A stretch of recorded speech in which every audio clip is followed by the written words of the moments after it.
name's Alvin Adjei. I'm president of the Houston Young Lawyers Association, and we're here for a wonderful discussion on the legacy of Dr. King. We have our chair for the day of service, Nnamdi, and I will let him take it away for a wonderful conversation that we'll be having. Absolutely. Thank you, Alvin, and thank you everyone who's attended this CLE panel. It's going to be a super exciting panel. And just to get off the ground running, we just want to get right started. And I would like to introduce our moderator, Christian Menefee. He's currently the Harris County Attorney, and we're really excited to have him. And I think it's going to be a great panel, and you guys will enjoy it.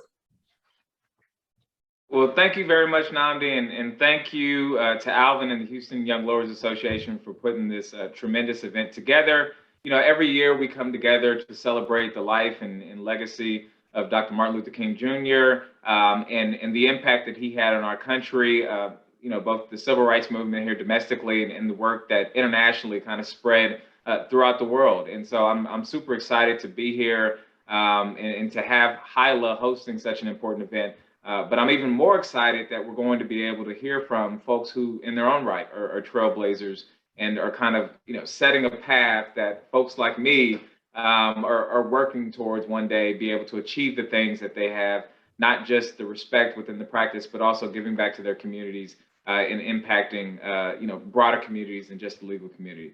So with that, I'm incredibly excited to introduce this amazing panel of legal practitioners, jurors, professors, folks who have had a great impact on our legal practice. I'll start with the Honorable Anne Claire Williams, who prior to doing incredible work over at Jones Day, including in the continent of Africa, served on a couple of different courts. She was nominated and confirmed after being nominated by President Ronald Reagan to the United States District Court for the Northern District of Illinois. And of course, after that, she was nominated by former President Bill Clinton to serve on the Seventh Circuit Court of Appeals, and she served honorably there and has now made her way over to the private sector. Welcome, Judge Williams, and thank you very much for joining us. Thank you. Glad to be here. We're also joined today by the Honorable Vanessa Gilmore. For many of you who are on the line, I know we're the Houston Young Lawyers Association, and so if you're like me, around the 10 to 12-year mark of practice, the entirety of your practice has been with Judge Gilmore on the bench here in the Southern District of Texas. And of course, she began in that role after serving in the private sector, but she just left the bench, I believe this month, and is embarking on a new journey in the practice of law. But as we discussed just before this, she's just as busy continuing to be effective in the practice of law and to impact communities. So welcome, Judge Gilmore, and thank you for being here. Thank you so much, Christian. We also have the Honorable Elaine Marshall, who was appointed by Mayor Turner in 2016 as the first African-American presiding judge from the city of Houston Municipal Courts.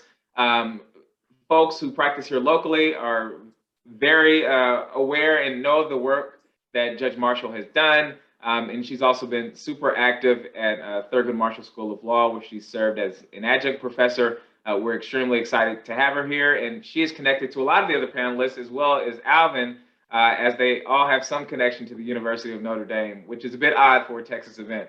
But we're excited for those connections, and we're excited to hear from her today. Thank you very much for joining us, Judge Marshall. Good morning, and thank you, Christian. And lastly, we have Professor L. Darnell Weeden, who is the Robertson King Professor of Law over at the Thurgood Marshall School of Law at TSU. Here in Houston. He has done incredible work at that school, and previous to that was professor at Southern University Law School. And so we're super excited to have him here, you know, not only in his individual capacity, but also a representation of such a storied institution that has provided access to so many to the legal profession. So thank you very much, Professor Weeden, for being here as well. Glad to be here. So we're gonna get right to it. You know, this is Martin Luther King Jr. Day, which is coming up, is an important day for folks, not just in the practice, and not just Black folks, you know, within our own community, but folks throughout the greater community. The remnants of Dr. King's legacy are very evident in society today. You know, not just today, but the actual impact that he had. what was a hurdle that you all faced in your education or your career that you overcame that makes you think back on Dr. King's legacy? And I'll start with you, Judge Williams. So for me, my mother was very active in the civil rights movement. So I had the opportunity as a very young girl to participate in the march right before the march in '63. So I was very aware of what Dr. King was doing really throughout my life. And I love this quote, which I think has always inspired me. He said, if you can't fly, then run. Right. If you can't turn, then walk. If you can't walk, then crawl. But whatever you do, you have to keep moving forward. And so for me, no lawyers in my family, no judges that I knew. All I knew was Perry Mason. I heard about Thurgood Marshall. And so I went to law school totally naive with no preparation whatsoever. Didn't even know I needed to take the LSAT. Took it very late, got rejected from Harvard, Notre Dame, Michigan, and Wayne State. And they said, come back, because by some miracle, I did fine on the LSAT. Rolled into Notre Dame the day before classes started. Called a classmate and said, Willie, I'm here. I'm so excited. I found my parking spot. And Willie said, Ann Claire, and I quote, you have reading to do. So I got my little Volkswagen before the GPS navigation days, found my way to Willie, and Willie had to say, here's what an appellee is, here's what a pleading is, because I didn't know anything. And so that first year at Notre Dame was really, really tough. But that letter from a Birmingham jail from Martin Luther King, I knew he had paved the way so that I could be a law student. That's what inspired me. Thank you, Judge Williams. As I think back on your words, I think about, myself growing up like in a working class family. And I know that many folks kind of from our background weren't exposed to lawyers at all. I debated my senior year in high school, and I thought about this. I didn't even know a lawyer until after I graduated college. And so, for us to be able to be here with folks like you and hear about your story is impactful. And I think it's also important that we kind of get engaged in local public schools so that, kids who are kind of the next Judge Williams are getting access to us as well. Judge Marshall? For me, it's interesting that she just quoted my favorite quote from Martin Luther King. And it was like, you just have to keep moving. I mean, if you can't run, then you walk. If you can't walk, you crawl. And if nothing else happens, just get up, keep moving. But I was a product of, I was a military brat. I was the only child. My father was in the service, and I remember them all getting together watching Notre Dame football. It was the campus that amazed me, and I kept saying, I'm going to go there. And they kept saying, you can't go there because it's all boys. And so just kind of following through with everything. When my parents divorced, we were raised, there were 6 kids in a house raised by 2 very strong women. And so my thing was recognizing all of the struggles that Martin Luther King had gone through and reading those things, because I was a product of public school. So reading all of those things in history books always meant a lot to me. My mother and my aunt instilled in 6 kids what you will do. You will go to school, you will graduate, you will go to college, you will graduate. So they produced a doctor, a lawyer, 2 nurses. They produced and 2 business people with business degrees. But it was never a situation where we couldn't do anything. And I think that was what inspired me most about Dr. King, is that all of the things that he wrote about, all the things that he says, you can pick anything, but it was always about picking yourself up and keep moving. And I think that was what my motivation was. Everyone said, oh, what you can't do or what you shouldn't do.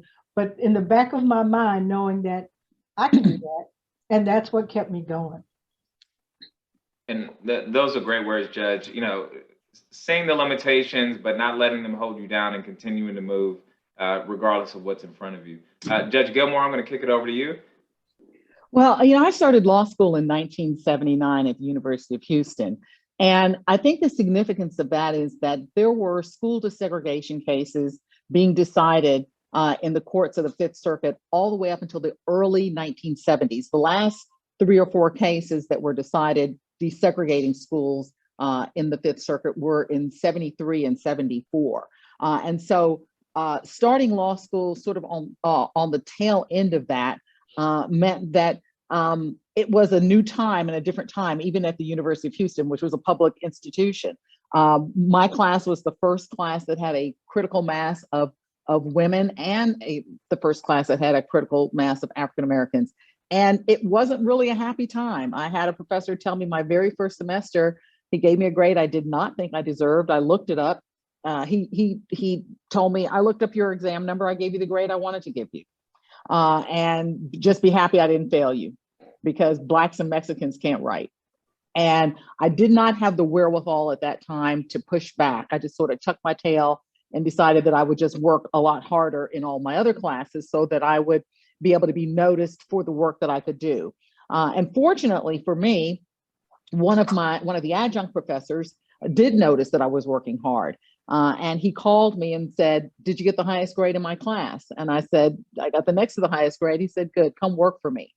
His motivation in reaching out for me was largely because he was from Atlanta, Georgia originally. He grew up watching and listening to Dr. Martin Luther King. He believed that everybody should have a seat at the table. And so I think that the significance for me is that I was able to see through his reaching out to me, inviting me to his firm, a firm that I ended up staying at for 13 years, is that Martin Luther King had an influence not just on African Americans, he had an influence on everybody. This gentleman was white, but he had been greatly influenced by the teachings of Martin Luther King because he grew up in Atlanta, Georgia, and he saw what Dr. King was speaking of. And as a result, he gave me an opportunity to show that this one bad grade I got at the beginning was an outlier grade for me and did not reflect the kind of work that I would be able to do, and gave me an opportunity to become a member of his firm, where I stayed for 13 years until I went on the federal bench. And it's amazing, Judge Gilmore, to hear how, Martin Luther King's words caused folks to kind of look within themselves and see how they can impact the circumstances individually, and led, a lawyer to sponsorship. And I'm sure he was pleased to know that, like, he wasn't going out on a limb because the individual he sponsored ended up being a federal district court judge, right? Yeah. So providing that equal access. Exactly. And that's all Dr. King was talking about. Just give people an opportunity to show what they can do. Right. Professor Weeden? Yes. Okay. During my education or career, when I've confronted the darkness of racial discrimination, I've often been guided by Martin Luther King's legacy statement that darkness cannot drive out darkness. And he says only light can drive out darkness. During my career, I've tried to let my little light shine. When confronted with the dark reality of racial discrimination while seeking career and educational achievements, it is necessary and proper for me to remember Martin Luther King's instruction that forgiveness is not an occasional act. In the battle against racial discrimination, while seeking to advance my career or acquiring professional education, one of the most challenging hurdles was defeating racial stereotypes about African Americans. Because many individuals believe that African American law students were inherently inferior. African American lawyers were inherently inferior, based strictly on misinformation and racial stereotyping. I entered the University of Mississippi's undergraduate school in 1969 as an act of faith that somehow I would graduate with a BA, although I had attended separate but equal Jim Crow schools in the Mississippi Delta. By entering the University of Mississippi in 1969, I took the first step based on faith. Dr. Martin Luther King's legacy teaches us that faith is taking the first step even when you don't see the whole staircase. By taking the first step at the University of Mississippi based on faith, my staircase at the University of Mississippi provided me with the 2 degrees, a bachelor's of arts in 1972, and a Juris Doctorate degree in 1975. When jumping over the continuing hurdles of racial discrimination, I've decided to follow the legacy of Dr. Martin Luther King and to stick with love and not hate. And thank you. It's always easy, but that's the goal. Thank you very much, Professor Weeden, and it's inspiring to hear about your pathway to getting where you are today and how you drew from Dr. King's words and his legacy. This next one, I'm going to kick to Judge Gilmore and then to Judge Williams. We talk a lot about the civil rights movement and how it existed during that time period and the many cases that made their way up to the United States Supreme Court in order to fight back against the inequities that were going on. Right now, I'm reading a book, which I'm sure all of you are familiar with, called The Color of Law. And one thing that this book really focuses on is how over time, the government at various levels sponsored or mandated racial discrimination in housing. And so it's led to a bunch of residual effects, right? So it really poses the question of where is the status of the Black collective today, right? There was a different time period from the early 1900s all the way through the civil rights movement. But there's still things that we're fighting against today based on the ills of the past. It just looks differently. So Judge Gilmore, if you were to be able to go back to the civil rights movement and be able to sit down and have a conversation with Dr. King, how would you describe the current state or status of the Black collective today? One of the things that is interesting is to think about the work of Dr. King and as it relates to or in relation to the work of Thurgood Marshall. We're all trained as lawyers. And so, our first instinct is to follow the law. But one of the things that was interesting about the work of Dr. King, who was 21 years younger than Thurgood Marshall, is that they had opposite views in terms of what was the best way to push forward in advancing the civil rights agenda.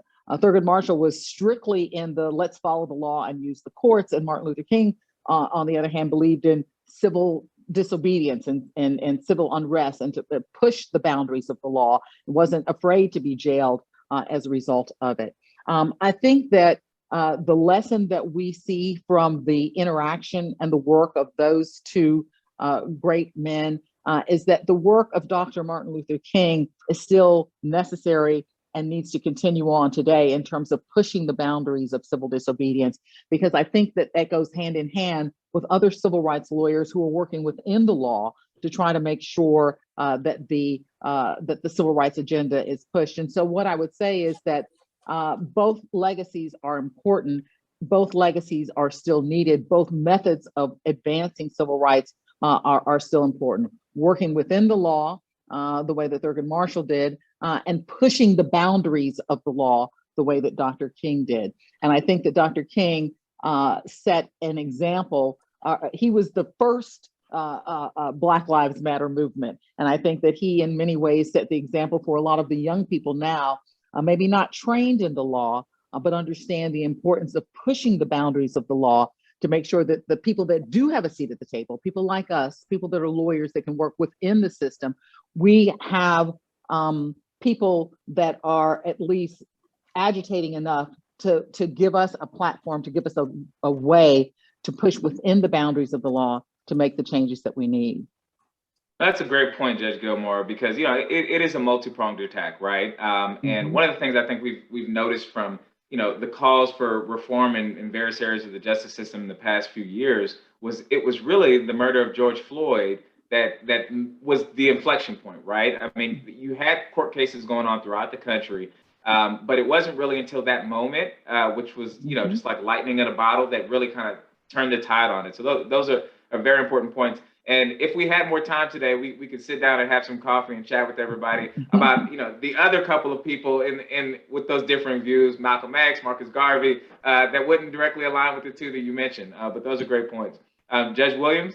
Yeah, I agree with my sister's analysis and the strategies. I want to take it from a little different angle. Martin Luther King, met with Lyndon Johnson. He was an impetus for Johnson to deal with the Voting Rights Act and other crucial legislation. And so I want to talk about the impact that had on the country, obviously, that kind of legislation and what it meant for someone like Lyndon Johnson, but then talk about the legacy that followed in terms of what Lyndon Johnson did for the federal bench. Because he appointed Thurgood Marshall, Spotswood Robinson, Leon Higginbotham. I think that we don't always think about King's legacy in terms of how it affected the bench. And he appointed Constance Baker Motley, who has, been my role model for like forever. The first Black woman on the district court in New York, the first one to be the head of a borough, the first one to, just one after another after another. All of these giants began because he put on more than anybody had prior to Lyndon Johnson's time. And we are the beneficiaries of their legacy. So I don't want us to forget that. And the other piece that I want to say is, I believe that all of us, if you go through our histories and everything, at least every Black federal judge I know, we might be the first in our court, but we sure in the hell don't want to be the last. And so that's the thing to me that King did, was talk about our obligation. And here's another quote I have: everybody can be great because anybody can serve. You don't have to have a college degree to serve. You don't have to make your subject and verb agree to serve. You only need a heart full of grace and a soul generated by love. So those of us that are inheriting that legacy are involved with our children. I started just the beginning, a pipeline organization for high school kids in 8 different cities. We have the internship program that JTB does. Last summer, we put 110 law students in the chambers of federal judges. That kind of legacy to me of King, of us doing what we can to advance the ball, that's something that's always helped me keep my eye on the prize, to know that I am a blessed child of God, that it was a blessing, that I didn't get here by myself, that there were many hands that helped me. Like Vanessa said, not all the hands the same color as mine. And certainly in my time, there were no Blacks on our faculty. Our last year at Notre Dame, we had 1 adjunct that came on. So everybody that helped me was a different color than the skin I have. But I never forgot those hands reaching out. And I think Dr. King, his message of service is something that we should never forget. That's a really great point, Judge Williams, that, an important part of Dr. King's legacy are the decisions that President Johnson made, which required Dr. King being in the room, right? Putting that pressure on, being able to push the civil disobedience, which was incredibly important, but also being able to be in that room and to get the federal government to move in a direction that opened doors. We're talking about, for the most part, 40 years ago. I think back to just 10 years ago when I was at a firm here in town, which had thousands of lawyers across the country, and I was the only Black litigation associate at the entire firm for a time period. And even now, being in this position, I'm the first Black person to serve in this position. And so we see that, like, even today, it's still necessary that we continue to open those doors. And I'm 100% with you, Judge Williams. I by no means want to be the last Black person. If I am, then I have failed.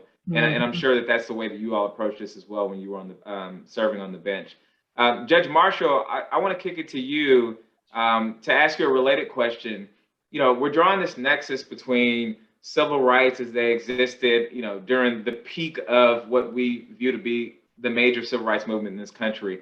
But how important is civil rights activism in today's day and age? And what are some methods that you think have kind of practically advanced social and economic equality in a more modern sense? For me, I think the beauty about all of this is that we're relying on various foundational quotes of him. And the one that sticks in my mind when it comes to service is, it's always the right time to do the right thing.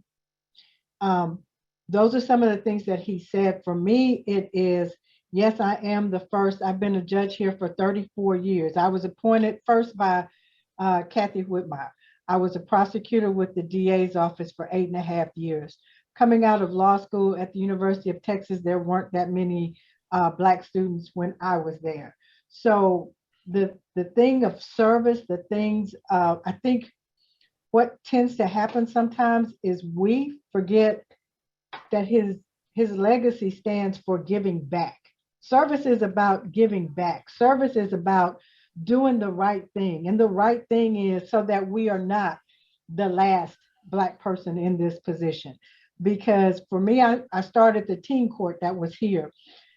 You go out to the schools, when they say all rise, I'm sure Judge Williams, Judge Gilmore knows, those kids see you, they look up and go, wow, she's Black. And it's the she part that these days and time just gives me goosebumps at all times, because they don't see us. They see Judge Judy on TV. Right. They don't see us. They don't see us, and they need to see us. So with the things that we do with community service, if we just keep doing the things that are necessary to be seen, to let people know that we are here, that service is important for us as a people. For me as an individual, as an only child, I have never not been a person that wanted to give back. Because as Judge Gilmore said, every door that opened, I remember her, and I don't know if she remembers me, because of a tea. And because of her talking to me and taking the time to talk to me as a jurist when I was a young prosecutor. And it was one of those things that, it matters. It matters when our race of people see us. It matters. So I think pulling it in today, to me, the legacy begins with us being able to be that prosecutor or to be that city attorney, to say, I understand what's going on in our community, because a lot of people don't. And we have to be able to give back service-wise. We have to be able to give of ourselves, even when you don't want to give of yourself. And I just think it says that by the end of the day, when we become silent about things, then you need to recheck and figure out what you're doing, because it is never too late to do what's right. Judge Marshall, I really appreciate you kind of drawing that nexus between representation and how important it is, for kids, but also for folks who are beginning to practice. And I especially appreciate you bringing up Judge Gilmore and her teas, because I remember being a baby lawyer, and going to one of Judge Gilmore's teas. Mm-hmm. And I don't know if she intended to have this impact, but afterwards I remember thinking, I know a federal judge. I don't know if y'all know a federal judge. And it was one of those things where you're like, I've never, I got sworn in to practice in federal court, but it was a white person that swore me in. It was a white judge. And so when they said, there's a judge over there that has a tea, and I was like, tea? Well, hell, I don't drink tea, but I'll go. And because of her, I am now, the ultimate tea drinker, because I really don't, I think with her and her service and her, you don't see her in the newspaper. She is not the person that, someone is always trying to, she did this, and this. She has been steadfast. She has been a remarkable role model. And for that, those are the things that I try to be, because the next person that comes here, they can say, well, if I can do it half as good as she did it, then I know I'll be on the right track. If I can do it just Judge Williams, Judge Gilmore, I just, were like, wow, okay. So those are the things that matter. And I think his legacy means it. It doesn't, maybe it's not law. Maybe it's not being an attorney. Maybe it's an electrician. Maybe it's the best businessman you can be. Maybe it's giving out food to the homeless from your business every so often, every 3 months. Those kind of things matter. And those were the things that I think he marched about. Those were the things that he said, give back, because it's never too late to do the right thing. For us in the legal profession, I know that we're constantly striving to do the right thing and to be the voice for everyone that comes in front of us, and to have some compassion, because for so long we haven't had that compassion. And so it's one of those things that giving back in service, no matter what it is, I think it's a good thing for us to do. Yeah. And importantly, Judge Gilmore touched us, right? She reached out and touched us. And that's what was incredibly important to me is, if I didn't, like I said, I didn't know a lawyer until after I graduated college. So I certainly didn't know federal judges, right? And so having the opportunity to socialize with a federal judge, to see them off the bench, it empowered you as a young lawyer, because at times, especially when you're in the minority at your firm, you tend to feel isolated, right? And so I can remember vividly going back to the firm and telling a couple partners, I know a federal judge, right? Just because I was able to kind of have that access, it really meant a lot. And multiply that times 2 for a woman. Right. Professor Weeden, I want to kick it back to you. You're over there at Thurgood Marshall shaping the best and brightest young minds of the next legal part of the civil rights movement. So, as you're working to instill in those folks the values that they're going to need to push movements forward, how important would you say civil rights activism is today? All right, I'm going to tie that in and go back to your question 2, which I reflected about. If you could go back in time, the civil rights movement, and have a discussion with Martin Luther King. It's all related. I've studied Dr. King. Your legacy has succeeded because today we have a Black vice president we have a Black president of the United States in the White House. We've had a Black president. Today we have Lord J. Austin III, a Black man, is the 28th Secretary of Defense, sworn in on January 22nd, 2021. Austin is a graduate of the U.S. Military Academy at West Point. Austin served 41 years in uniform, retiring as a 4-star Army general after 3 years as a commander of the U.S. Central Command. That's the good news. The Black experience is often like the tale of two cities. On the one hand, it's the best of times. On the other hand, it's the worst of times. The not so good news, Dr. King. Martin Luther King, sir, your legacy to protect the rights for every American citizen to vote has not come to full fruition because of a tactic called voter suppression. I mean, the ultimate voter suppression was you just can't vote, but now, it's kind of dressed it up and try to discourage you to vote. So voter suppression is a tactic used to influence the outcome of an election by discouraging or preventing specific groups of people from voting. And oftentimes specific people who are discouraged from voting, people of color. Examples of voter suppression include strict voter ID laws, cut to early voting, as well as the mass purging of voter rolls. In Georgia, Martin Luther King's home state, the Georgia Elections Integrity Act of 2021 is viewed by some as an example of a voter suppression law because the period to request absentee ballots was reduced from 180 days to 78 days before the election. And so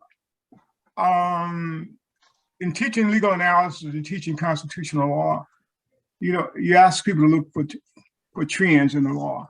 And then if you can reasonably argue that even though very few people will say today to you, you can't vote because you're Black or you're a person of color, but they will do tactics like, okay, your percent has less ballot boxes.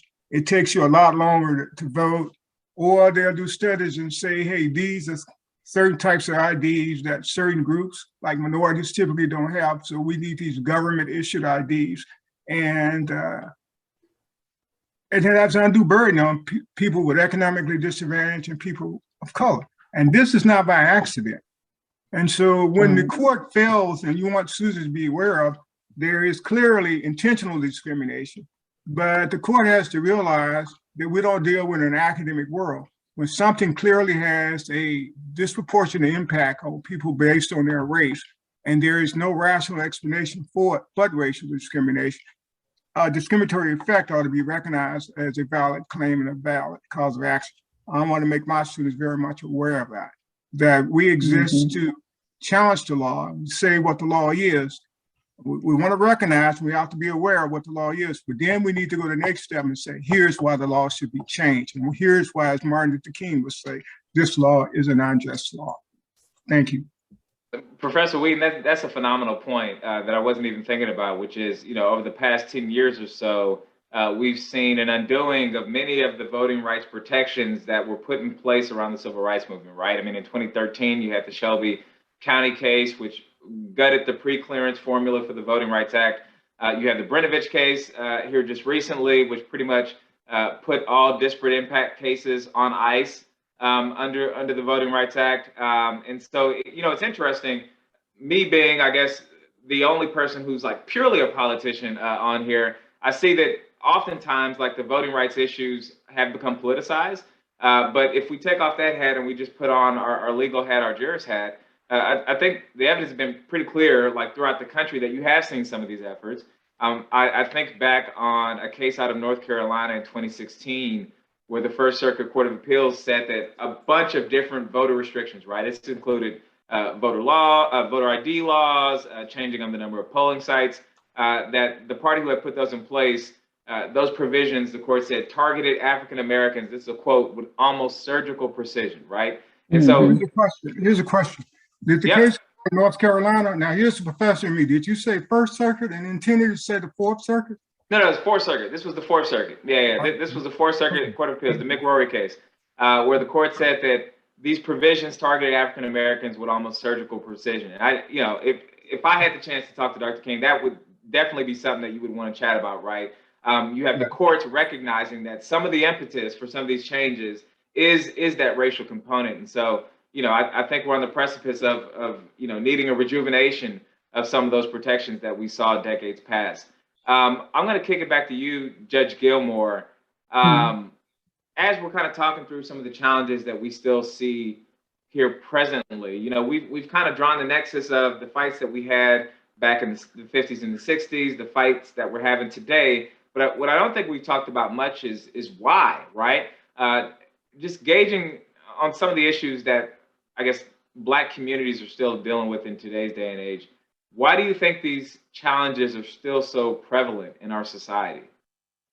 Well, I don't know that has as much to do with Dr. King as it has to do with demographic changes in the United States at this time. I'm not sure that Dr. King probably could have foreseen how the demographic changes in the United States would cause such a tremendous backlash in terms of people trying to hang on to sort of the last vestiges of power. But I think that what we can take from him and the current effort is, as Professor Weeden pointed out, to change the voting, access to voting and voting rights in response to the demographic changes in the country, is that one of the quotes that Martin Luther King had that came from the letter in the Birmingham jail was that a just law is a man-made code that squares with the moral law or the law of God. An unjust law is out of harmony with the moral law. And so as we work within the legal system, some of us as judges, others of us as lawyers, I think that what we have to understand is that we are charged with the responsibility of being at the table and pushing back against what we know and understand to be unjust laws, and helping to advance moral authority in the context of the work that we do, within the context of the legal work that we do. A lot of the laws that are being changed now are being changed in a way that are not based on morality. They're based on fear. They're based on prejudice. They're based on a desire to exclude, a feeling of lack, that the pie is finite, and that there's that if you let somebody else have a piece, that means that you're not going to get as much. And I think that those of us who are charged with working within the law have to look at the morality of those laws and figure out what ways we can work to push back against laws that we know to be immoral, as you pointed out, Christian, that are targeted at particular minority groups with surgical precision. When we see that, I think we have to say so, because and I think that all of us on this call today are blessed to be able to have a seat at the table where we can have some impact on in that regard, because we know for sure if you're not at the table, you are on the menu. And you know what I'm really grateful for, Judge, is that just about each one of you have done something that I forgot to do. You know, every Martin Luther King Day comes around year after year, and you see people who hadn't really researched his impact at the time and his legacy, but really the things that he did at the time. And so you see quotes used out of context. You know, you see a bunch of "I have a dream" quotes. You see some of the feel-good stuff. But what I told myself today, and I had forgotten until you just said this, and the other panelists have mentioned it too, you really, folks who are watching, need to read the letter from Birmingham jail. Oh, absolutely. Absolutely. I mean, so many pearls in there. Right. Absolutely. You cannot understand "I Have a Dream," Martin Luther King. You cannot understand, you know, thank God we've got these things done, Martin Luther King, if you don't understand letter from Birmingham jail, Martin Luther King. So I appreciate you, Judge, and I know a couple of other panelists have used quotes from that letter, because it shows the way that he approached getting change in society, the way that he approached his social activism, and many of the things that he believed today have been a tad bit watered down, and we celebrate this day and we don't think about the time that at the time, right, contemporaneously, many people viewed his beliefs as radical, right? And it just goes to show that sometimes protecting society, sometimes looking after the downtrodden, sometimes being a voice for the voiceless is viewed as radical, but it's not. It's just the contemporaneous perspectives. So let's move on to one last question, and we'll start with you, Judge Marshall. Dr. King's dream has become a phenomenon resounding across generations. And so given that we have trailblazers like yourself and the other panelists here today, I want to hear about your personal dream regarding the practice of law or social activism. What is your dream for where we're headed, where you'd like to see us, and how do you think that dream can be realized? For me, my personal journey has always, it was a struggle at first, because when we got to Notre Dame, there were 12 Black women. They selected all of the top 12. We were all in, Judge Williams can tell you, we were all either valedictorians or salutatorians. We were all presidents of our classes or vice presidents. So none of us knew how to be secondary. Why do I have to be the secretary? I'm used to being the president. And so it was a journey for us, because the society has always pitted us against each other. It would not let 4 Black women be strong and great. It was a journey for us getting put out of our theology class, because we were told to write a paper about our perception of God. We did. I have seen God. She is Black. The nun went crazy, and we were gone. We were gone. I don't know if Judge Williams remembers that. We would get kicked out of that one. But so my personal journey has been one of making sure that what I was instilled as a child and my parents, and looking at all of the things, the marches, everything that we learned about in history, and I shudder to think that those things are not taught to our kids now. because they're, you know, for some of the public schools teaching you the Martin Luther King, I have a dream speech, that's as far as they feel they have to go. Right. And that is so not true, because the struggle within, even in diversity, even when you don't have anything, and you know, it was funny, it was 8 of us in a house. I never knew we didn't really have things. I knew that we had to make sure we achieved the things we wanted to achieve. You want to be great, you gotta work at it. And so it is here, and here, read this. My parents were the ones who gave me the letter from Birmingham. So it is important that we keep going, we keep instilling in our children what is going on in the world and what you can do to be different. And the one thing that I think we have to make sure we continue the legacy of Dr. King is being judged by our character, not by the color of our skin. And you have got to stand up and make sure that everyone treats you with respect, treats you with the dignity that you need to be treated with in a courtroom, not in a courtroom. When I first got on the bench, there were several people that always challenged whether or not I knew the law. Can you tell me what that law is, Judge? You know, and so then when you sprout it back to them, it's like, oh, but it is one of those things that I challenge each one of us in my struggle, in my journey. It's to always continue to be the best, not the best Black presiding judge, but to be one of the best ones ever. So that when they look back, the kids can say, and by the way, she was Black. Because for us, we have got to be able to teach our kids that we can do all of the things that they don't think they can do. There's more to life. There's more out there, but we have got to be able to give back. It's the service for me. For me, it's the service. That's my journey, is to keep providing service to the community. Mm-hmm. We got to put that in a quote. It's the service for me. Judge Williams, I'll pass it over to you.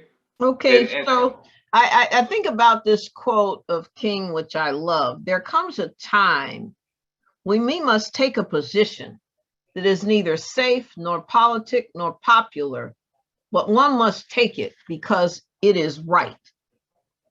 And another one that ties into that, never be afraid to do what is right. Right. So that's sort of the code I've tried to live by. And has every door open? No.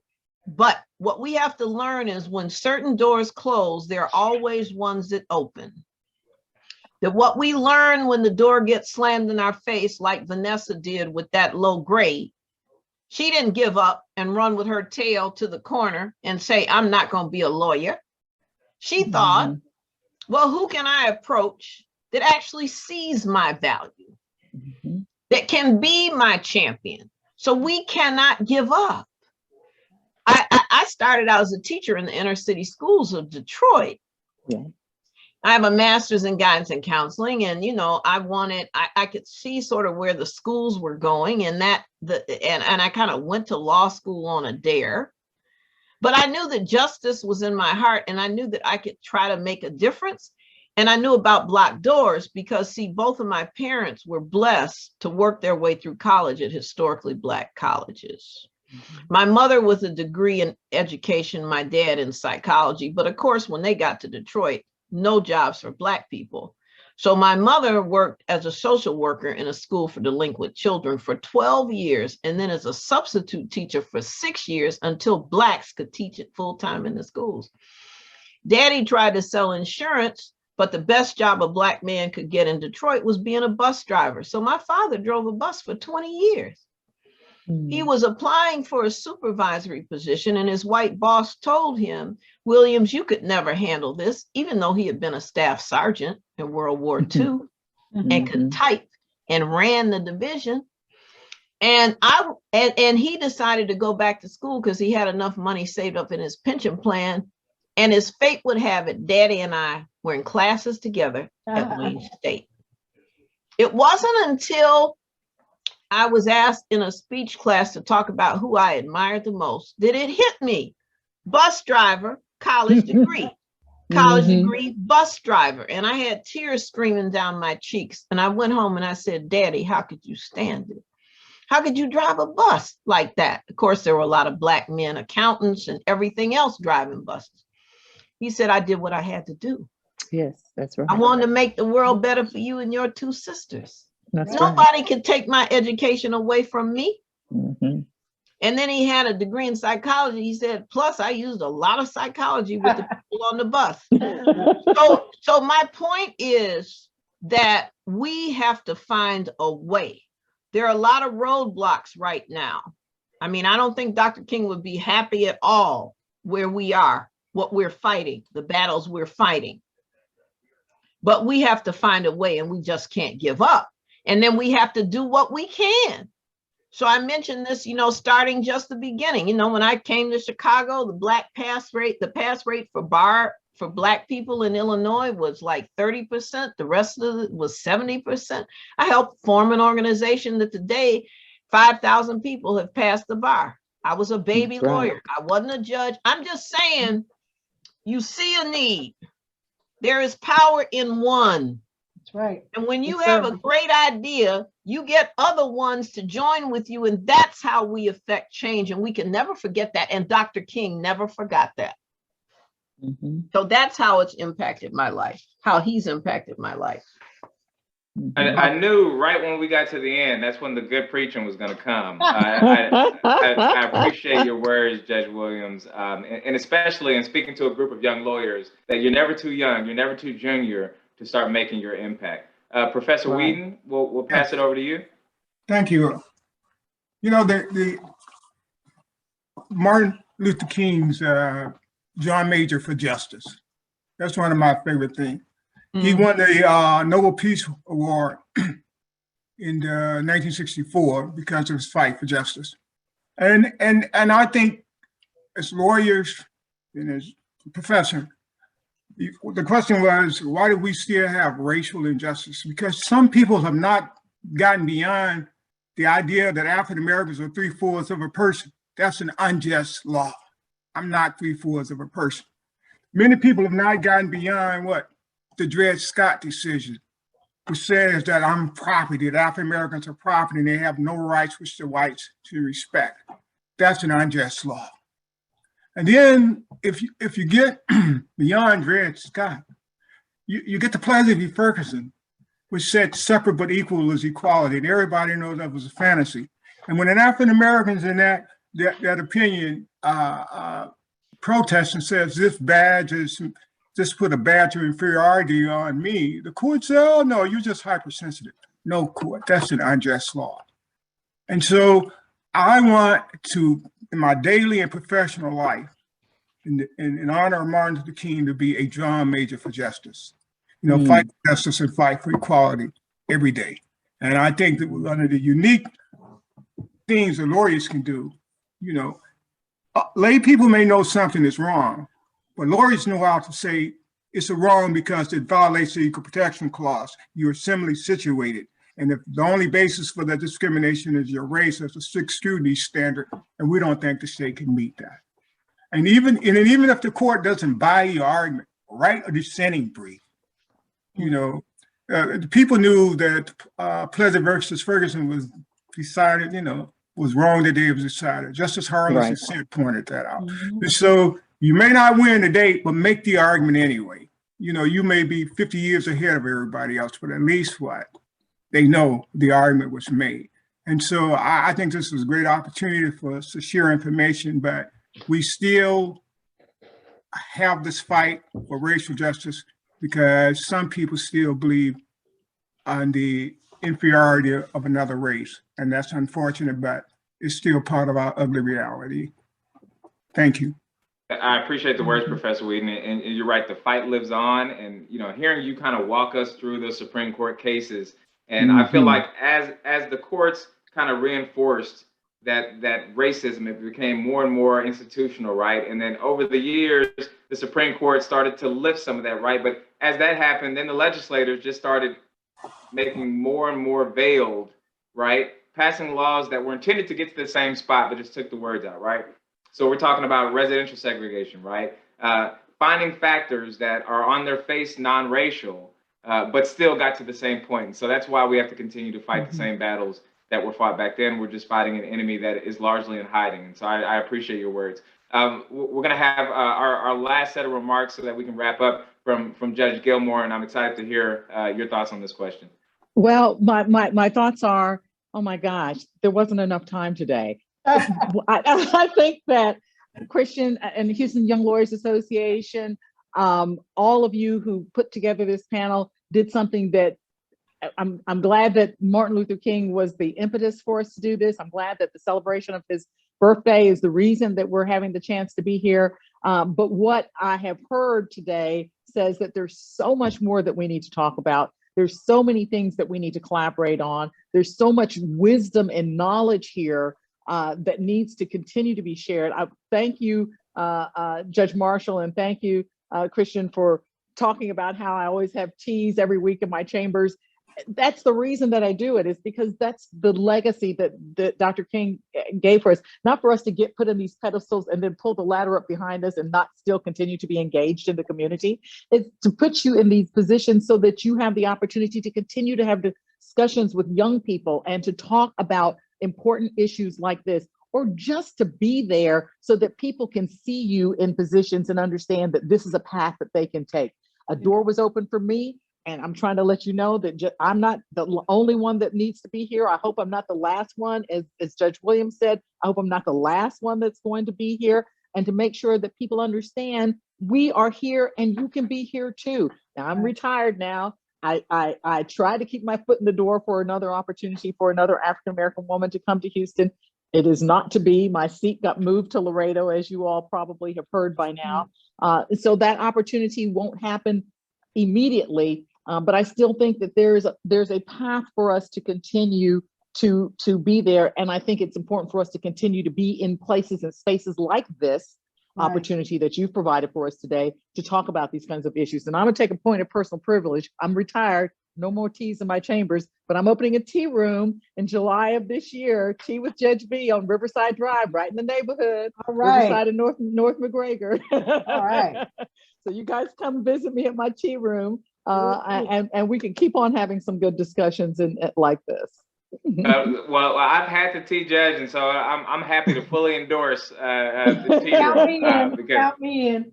I can tell you that. Come on over and see me. But Judge, you made such an important point before I pass this back to Alvin. You know, I know that today is Founders Day for the women of Delta Sigma Theta, and I'm a Q, so it's like the brother organization. And we have an important saying in our fraternity, you know, you're supposed to lift as you climb, right?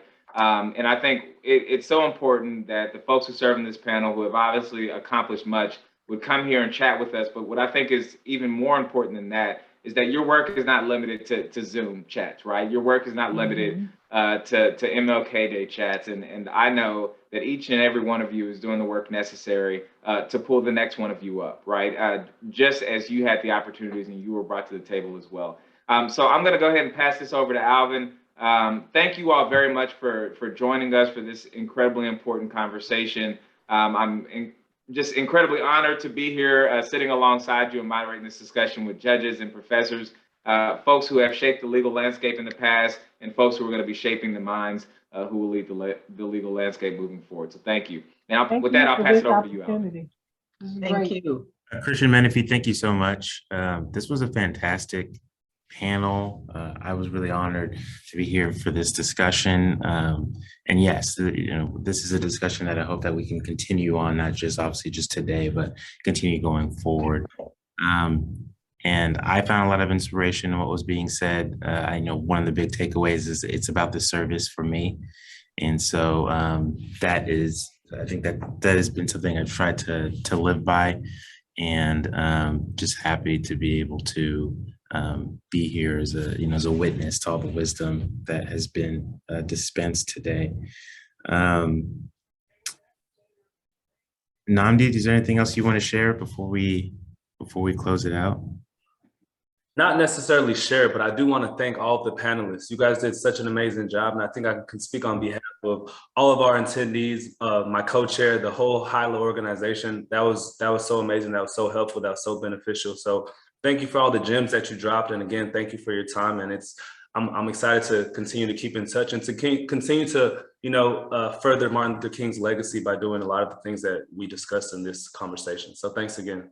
And can I just say this? It's the light in your eyes, in each of you. Yes. Our younger people, our younger brothers and sisters, it's your light. As the professor said, your light shines, and that makes our light shine. Yeah. That's what keeps us going. Right. You wonder, how do we keep going and the different challenges and all the things we've seen and all the robots? Because of you. Because we see you have the light. Right. Yeah. And And so we know want that if that you light burning. if you need us for anything, that's what we're here for. I think each one of us will tell you that, especially for the tea room. But just know that for me, it's a phone call and it's a can you do it? And I don't think I hesitated when she called. It's like, yay, tell me when. So you guys, like Judge Williams says, you make it so meaningful for us. So thank you for inviting me. And let me say, I know I'm supposed to be done, but one of the programs you might want to do is talking about organizations that work and ideas that work and things we can bring to Houston. Like I noticed one of the people on this was in the Jumpstart program I started with the 7 law schools in Chicago, because my feeling was a lot of us, when we go to law school, we're brilliant, we have great grade points, we still don't know any lawyers, we don't have an idea really what law school is. And to me, a lot of times the light bulb goes off more toward the end of the second semester. And I want us to get A's and B's in the first semester, not that some of us don't. Right. And so this Jumpstart program is a 3-day program I do with the other law schools. And we tell people what it's really like. We talk about imposter syndrome. We show people how to edit and write a brief. We talk about how you deal with faculty who are sexist, racist, misogynistic pigs, that they too are being paid to get you what you need.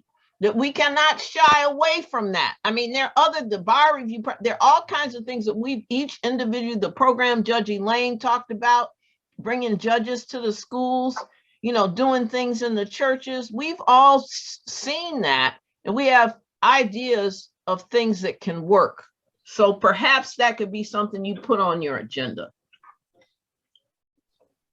Will do, Judge. Thank you so much. And Anietie is one of our co-chairs. She came on later on, but I just wanted you to have the opportunity to speak before we end it.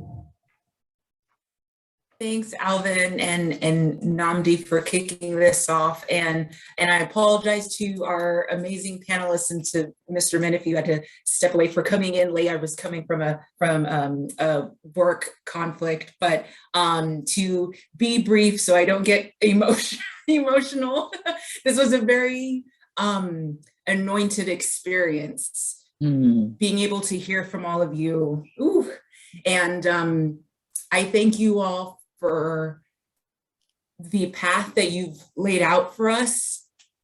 Things continue to be very difficult to navigate through, being a person with melanin, specifically, especially working in an industry that's supposed to be propelling social justice forward. And we all have seen through very difficult images and news stories and stories that my parents have shared with me, my grandparents have shared with me, that it's something that generationally perpetuates. And so I just want to thank you all for your time and for truly blessing us with this dialogue. And I am with y'all on continuing something there. Judge Gilmore is right there. We needed hours and hours of this. I mean, I could have heard y'all speak for forever. And so I on behalf of HYLA, Alvin, and Nnamdi as well, thank you all so much. And we look forward to continuing to chat. Thank you. Thank you. Thank you all. Take care, you guys. Thank you. Bye. Thank you. Bye-bye. Thanks for having me. Thank Bye-bye. you. Bye-bye. Bye-bye.